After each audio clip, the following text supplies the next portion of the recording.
नमस्कार। दरअसल कोई फिक्शनल स्टोरी होती है तो उसे रिव्यू करना बड़ा आसान होता है क्योंकि सब फिक्शनल है उसके अंदर, तो हम भी बात कर सकते हैं।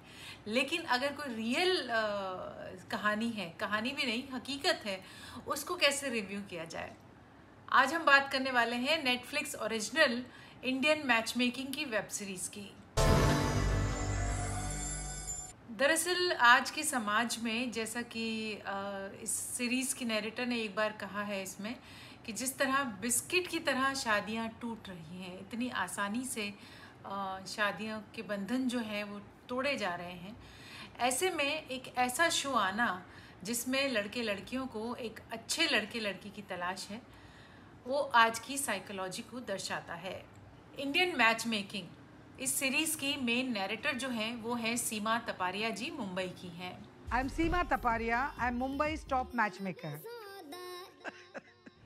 सीमा जी मैच मेकिंग करवाती हैं। जी हाँ, ये बहुत पुराना हिंदुस्तान में तो पहले ये काम पंडित वगैरह किया करते थे और उसके लिए अलग से लोग होते थे करने के लिए। आजकल मॉडर्न ज़माना है तो मैच मेकर्स होते हैं। सीमा तपारिया जी एक ऐसी ही मैच मेकर हैं जो लड़के लड़कियों को उनकी इच्छा के अनुसार, जो उनके मैच करने लायक हो, ऐसे लड़के लड़कियों की तलाश करती हैं। अमेरिका के कुछ बड़े शहरों जैसे टेक्सास और न्यू जर्सी और हिंदुस्तान के मेट्रोज जैसे मुंबई, कोलकाता, दिल्ली, उदयपुर जैसे शहरों के लड़के लड़कियां अपनी जोड़ी की तलाश में हैं। एक और जहां मैंने बात की कि शादियां जो है वो ऐसे टूट रही हैं, ऐसे में एक चीज़ देखने में आई कि ज़्यादातर लड़के और लड़कियां जो हैं वो ऐसी लड़का या लड़की या ऐसा अपना जोड़ीदार चाहते हैं जिसके पास वैल्यूज़ हों, फैमिली वैल्यूज़ हों, जो अपनी फैमिली से जुड़ा हो, जो अपनी ज़मीन से जुड़ा हो। आज इसमें से कुछ चुनिंदा जो कैरेक्टर्स हैं उनके बारे में हम आपसे बात करेंगे और ये सुनने के बाद, ये रिव्यू देखने के बाद आपको कैसा लगता है हमें ज़रूर बताइए। शुरुआत करते हैं टेक्सास की अपर्णा से। You know how I hate comedy. Aparna एक एडवोकेट है। उसकी मम्मी ने उसे और उसकी बहन को दोनों को अकेले ही बड़ा किया है। तो अपर्णा ने अपने आप को आज जिस मुकाम पर लेकर आई है वो खुद की मेहनत है। तो वो जो चाहती है, वो जैसा जोड़ीदार चाहती है तो वो डिज़र्व करती है कि कोई ऐसा हो जो उसके लेवल का हो, वो जो खुद कुछ बन पाई है वैसा ही कोई उसका जोड़ीदार हो जो उसकी बात समझ सके, जो उसकी भावनाओं को समझ सके, जो उसके संघर्ष को समझ सके। तो इसमें कोई गलत बात नहीं है कि अगर वो ऐसा कुछ डिमांड कर रही है जिसमें उसे बार बार कहा जाता है कि तुम्हें कॉम्प्रोमाइज़ तो करना पड़ेगा। मैरिज इज इज कॉम्प्रोमाइज़, ये बहुत बार कहा गया है इस वेब सीरीज़ में और ख़ास तौर पर लड़कियों से।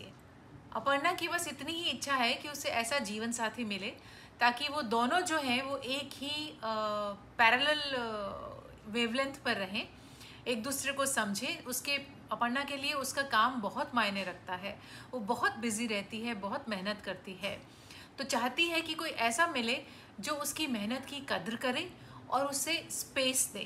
तो इस बीच सीमा जी के साथ पास जो हैं वो ज्योतिष भी हैं, एस्ट्रोलॉजर भी हैं, क्योंकि वो सोचती हैं कि इन सब शादी जैसे रिश्ते में इन सब ग्रहों का जो खेल होता है वो बहुत मायने रखता है, बहुत इम्पोर्टेंस रखता है। इनकी कुछ हकीकत है, ये वो दिखाती हैं। तो सीमा जी अपर्णा को एक एस्ट्रोलॉजर से मिलवाती हैं और कहीं एक बड़ी टीस सी लगती है जब अपर्णा कहती है कि कहीं ऐसा ना हो कि मैं अकेली रह जाऊं, क्योंकि उसकी सिस्टर की भी शादी हो चुकी है, उसके सभी दोस्तों की भी शादियां हो चुकी है, तो उसे लगता है कि अब उसकी भी शादी हो जानी चाहिए। वो उसे एक अंगूठी सजेस्ट करते हैं और कहते हैं कि अब तक तुम्हारा वक्त नहीं था जीवन साथी मिलने का, शादी का अब तक मुहूर्त जो था वो नहीं था, लेकिन अब तुम्हारे जो ग्रह हैं वो कुछ ऐसे बन रहे हैं कि अब तुम्हारी शादी हो सकती है। कहीं ना कहीं अपर्णा का ये चाहना कि अब उसकी शादी हो जानी चाहिए गलत नहीं है, और उसकी एक जो जीवन साथी में जो जो क्वालिटीज़ वो चाहती है वो भी गलत नहीं है, क्योंकि वो जैसी खुद है ऐसे ही अगर हम कर लेंगे तो फिर बाद में जाके प्रॉब्लम्स आती हैं। इसीलिए पहले से बेहतर है वो बता देना चाहती है कि उसको शादी में क्या चाहिए। एक और लड़की है नाडिया। तो नाडिया जो है वो बहुत ही खूबसूरत सी है, आउटगोइंग है, एक्सट्रोवर्ट है और हंसती बड़ा खिलखिला के है वो। I fill my time so that I don't sit and realize how single I am. Seema ji Nadia को विनय से मिलाती हैं। दोनों मिलते हैं, मुलाकात अच्छी रहती है, दोनों की पसंद नापसंद मिलती है, दोनों के इंटरेस्ट मिलते हैं। 6-7 बार डेट पे जाते हैं दोनों जने और एक दूसरे को तकरीबन पसंद करने लगते हैं। फिर क्या होता है कि एक बार एक दिन, हालांकि ये सीरीज़ में नहीं दिखाया गया है, विनय जो है उन्होंने बाहर मीडिया से बातचीत में ये बात को क्लैरिफाई किया है कि एक बार वो इंतज़ार कर रही होती है नाडिया और विनय वहाँ पर नहीं पहुँच पाता है। विनय का कहना है कि उसने दूसरे दिन सुबह नाडिया को मैसेज कर दिया था कि ही इज़ नॉट वेल, वो लास्ट मोमेंट पे कैंसिल नहीं करना चाहता, इसीलिए वो अभी इन्फॉर्म कर रहा है। और बाद में वो बताता है कि उसने ये भी कहा था कि उसके he is on IV, so he won't be able to make it. और ये जो सीरियल में दिखाया गया है, सीरीज़ में दिखाया गया है कि वो एक फ्रेंड्स के साथ सबके साथ मुलाकात होती है, विनय का कहना है कि ऐसा कुछ हुआ ही नहीं था। और जब उसने नाडिया को मैसेज किया कि ही इज़ नॉट वेल, तो Nadia has not taken it well और उसने उससे दोबारा पूछा भी नहीं कि वो कैसा है। ये विनय का कहना है out of the series media से बातचीत में। बहरहाल नाडिया को सीमा जी और लड़के दिखाती हैं और इसी तरह उसकी नाडिया की जो थी जद्दोजहद वो चलती रहती है। और एक बात नाडिया से कही गई कि चूंकि वो इंडिपेंडेंट है, अपना काम करती है, सक्सेसफुल है, तो उससे मिल के लड़के जो होते हैं वो इंटिमिडेट हो जाते हैं। मेरे ख्याल से ये जो बात है वो नहीं कहनी चाहिए, क्योंकि इंडिपेंडेंट होना, सक्सेसफुल होना कोई गलत बात नहीं है। अगर वो होने से कोई अगर खुद इनसिक्योर फील करता है तो उसमें लड़की की कहाँ गलती है। जितनी भी इस सीरीज़ में लड़कियां दिखाई हैं वो सभी इंडिपेंडेंट हैं और अपने डिसीजंस खुद लेती हैं, और उनके लिए ऐसा जीवन साथी ढूंढना जो उनकी इस इंडिपेंडेंसी को एक्सेप्ट कर सके गलत नहीं है, वो ये डिजर्व करती हैं। साथ में है एक और लड़का Akshay. I'm really close to my mom and I wholeheartedly trust her judgment. Akshay मात्र 25 साल का है और लेकिन उसके ऊपर प्रेशर दुनिया भर का है। अक्षय अपनी पढ़ाई बोस्टन से करके वापस लौट आया है। अक्षय अपने फादर के साथ बिजनेस में हेल्प कर रहा है और उसकी मम्मी जो हैं, उसका एक बड़ा भाई है जिसकी शादी हो चुकी है और बड़े भाई की शादी 23 साल की उम्र में हो गई थी। और अक्षय की शादी को लेकर उसकी मम्मी जो है उनका BP अक्सर बढ़ा हुआ रहता है। If he doesn't finalize, me and my husband are going to finalize the girl for him. That is what I have decided. वो एक तरह से सरासर ब्लेम करती हैं अक्षय के ऊपर कि उनका BP जो है वो अक्षय के शादी नहीं करने की वजह से बढ़ा हुआ रहता है। अब बताइए ये कहाँ की बात है। अक्षय ये सोच रहा है कि भाई अगर कोई ऐसी लड़की आ जाती है कि जो परिवार में फिट नहीं होगी, जिसके साथ उसका जो भविष्य है वो ठीक नहीं होगा, तो क्या फ़ायदा। लेकिन उसकी मम्मी जो है वो बहुत ज़्यादा सीरियस है, हर वक्त वो फ्रस्ट्रेट रहती हैं कि अक्षय की सगाई नहीं हो रही है, उसकी शादी नहीं हो रही है। यहाँ तक कि उसका जो बड़ा भाई है उसके लिए ये कहा गया है कि वो he is not starting his family because he wants Akshay to get married first, ऐसा उसकी मम्मी ने कहा है सीरीज़ में। अब समझ में नहीं आता कि ये कैसी बात है, मतलब कि अगर छोटा भाई शादी नहीं करेगा तो वो फैमिली स्टार्ट नहीं करेंगे, शादी के बाद वो फैमिली स्टार्ट करेंगे। थोड़ा सा अजीब सा लगा सुनने में। बहरहाल वो जब BP चेक करवाती हैं तो अक्षय को दिखाती हैं कि ये देख मेरा BP तेरी वजह से बढ़ रहा है। अब बेचारा अक्षय क्या करे, वो उसके पास बोलने के लिए कुछ है ही नहीं। जब वो लड़की से मिलने जाता है तो वो उसको बोलने के लिए कुछ समझ में ही नहीं आता है कि वो बोले क्या। In the beginning, it was kind of awkward. So, hi. Akshay बहुत ही इंट्रोवर्ट है और शाय किस्म का लड़का है, और लेकिन वो जो जिससे शादी करना चाहता है उसमें वो अपनी मम्मी की झलक देखना चाहता है। उसकी मम्मी काफ़ी ऑर्थोडॉक्स हैं और अक्षय के भी विचार अपनी मम्मी से ही इन्फ्लुएंस्ड हैं। एक वीडियो में बताया गया है कि वो बोलता है कि अगर लड़की काम करेगी तो फिर घर का ध्यान कौन रखेगा, बच्चों को कौन संभालेगा। इधर जो लड़की उसे मिलती है वो CA है और वो लड़की काम करना चाहती है। जाहिर सी बात है, इतनी मेहनत करके, इतनी डिग्री हासिल करके वो क्यों नहीं काम करना चाहेगी। ये थिंकिंग जो अक्षय के दिमाग में भी है कि भाई जो वाइफ होगी उसे तो घर का ख्याल रखना होगा, बच्चों का ख्याल रखना होगा, तो वो लड़की की इंडिपेंडेंस सोच के बारे में नहीं सोचकर इस बारे में सोच रहे हैं। ये थॉट थोड़ी सी दकियानूसी लगती है और आज के दौर में ख़ास तौर पर बहुत ही बैकवर्ड थिंकिंग की परिचायक है। एक है अंकिता इसमें, जो खुद एक बिजनेस वुमन है, गारमेंट्स का बिजनेस है उसका, और मेहनत की है उसने अपने बिजनेस के लिए और अब वो सफल हो गई है और वो अपनी ज़िंदगी में काफ़ी बिजी है, सक्सेसफुल है। अंकिता ने ये इंटरव्यू के दौरान कहा कि उससे कहा जाता था कि if she will not lose weight she may not get a life partner like she wants. तो ये चीज़ जो है वो उससे अगर कही जाती है तो ये बहुत ही गलत बात है, बहुत ही डिमीनिंग है कि आपको अगर लाइफ पार्टनर मिलना होगा तो वो आप जैसी हैं आपको स्वीकार करेगा। सीमा जी अंकिता को एक लड़के से मिलवाती हैं, अंकिता को वो अच्छा भी लगता है, डेट पे जाती है वो उसके साथ और वो कहती भी है कि मैं खुश हूँ और मुझे अच्छा लगा उससे मिलके। और लेकिन उसकी कोई फ्रेंड उस लड़के के बारे में कुछ गूगल करती है तो उसे पता चलता है कि वो एक डिवोर्सी है।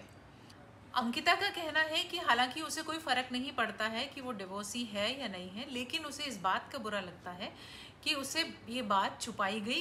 एक तरफ तो ये छुपाने की बात कर रहे हैं, दूसरी तरफ एक और कैंडिडेट है व्यासर। I want to see you again. व्यासर बड़ा ही खुशमिजाज किस्म का लड़का है, काफ़ी हंसता है और दिल खोल कर बात करता है, ही इज़ एन एक्सट्रोवर्ट। लेकिन उसका जो बचपन है, उसका जो वो बड़ा ही डिफ़िकल्ट रहा। उसके मदर का डिवोर्स हो जाता है और उसके फादर जो थे वो जेल जा चुके हैं।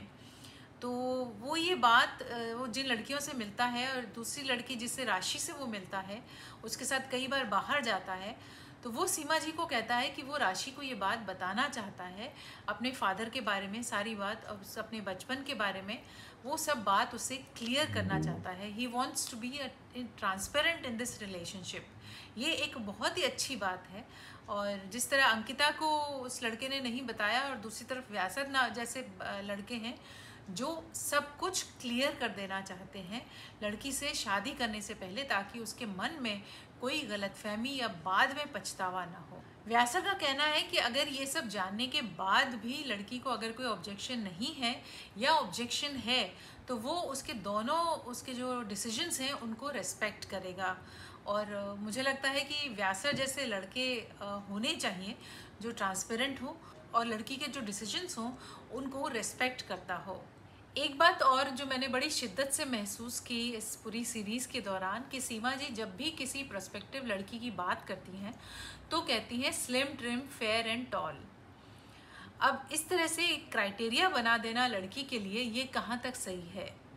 इसलिए बहुत से लोग इस सीरीज़ का अपोजिशन भी कर रहे हैं और इसे गलत ठहरा रहे हैं कि किसी लड़की अगर कोई लड़की अच्छी है तो अच्छी होने का क्राइटेरिया ये है कि वो स्लिम हो, टॉल हो, फेयर हो। अगर किसी से लड़की से मिलते भी हैं तो उसे इनडायरेक्टली ये कहा जाता है कि भाई इस तरह की लड़की को लोग प्रेफर करते हैं।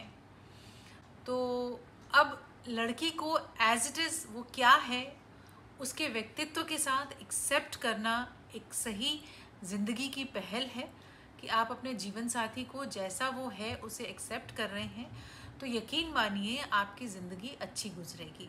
और दूसरी तरफ लड़कों के लिए भी ऐसा ही है।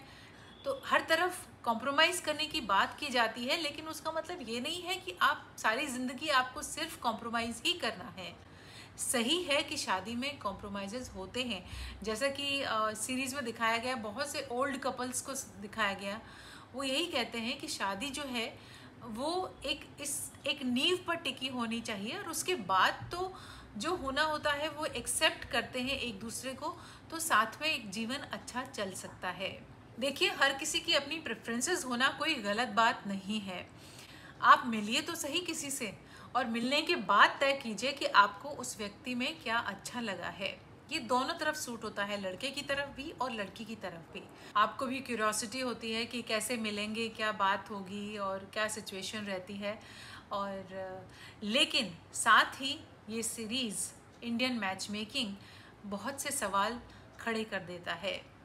एक बार फिर इस सीरियल ने जो हमारे आज के समाज में जेंडर इनइक्वालिटी की बात है, हकीकत है, उसे सामने लाकर खड़ा कर दिया है। देखते वक्त ध्यान रखिए कि कहीं आप भी वही गलती तो नहीं दोहरा रहे हैं। और परिवार का भी एक बहुत ही महत्वपूर्ण रोल होता है और ये देखकर अगर आप कुछ सीख सकते हैं तो ज़रूर देखिए।